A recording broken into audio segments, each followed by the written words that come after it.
à toutes celles qui mettent de l'huile dans leurs cheveux. Arrêtez cette...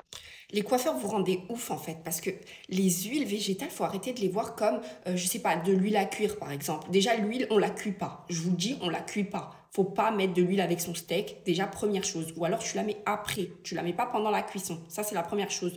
La deuxième chose, c'est que l'huile sur les cheveux, ça va juste les protéger. Effectivement, ça ne va pas les réparer. Et de toute façon, aucun de vos produits que vous vendez en magasin ou dans votre salon ne réparera les cheveux de personne. Et d'ailleurs, j'ai jamais vu quelqu'un rentrer chez le coiffeur qui avait les cheveux abîmés, qui est sorti avec les cheveux réparer. Vous coupez ce qui est abîmé et vous colorez, vous faites des masques hydratants, des choses comme ça, mais en aucun cas vous vous occupez du cuir chevelu. Quand tu sais que les huiles végétales, elles ont des propriétés juste incroyables, les plantes ont des propriétés juste incroyables en fait.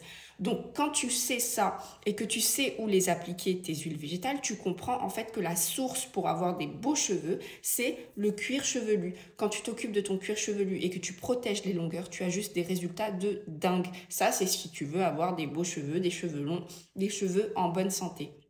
Donc François, je vais te montrer quel genre de résultat tu peux avoir quand tu appliques des huiles sur ton cuir chevelu et cela pendant une cure ou même tout au long de l'année, 1 à 2 fois par semaine. Je précise, encore faut-il avoir les bonnes huiles de bonne qualité. Je suis bluffée des résultats car j'ai une alopécie androgénétique, SOPC et endométriose. J'avais du mal à faire pousser mes cheveux en bonne santé, j'ai pris en masse, en volume et mes trous ont disparu. Donc ça, c'est un résultat que tu peux avoir en 2 mois quand tu es assidu et quand tu utilises les bonnes huiles et les bons produits. Je te montre le avant de commencer la cure. Et voilà le résultat avant de commencer la cure. Et le résultat qu'elle a obtenu, c'est en seulement 2 mois.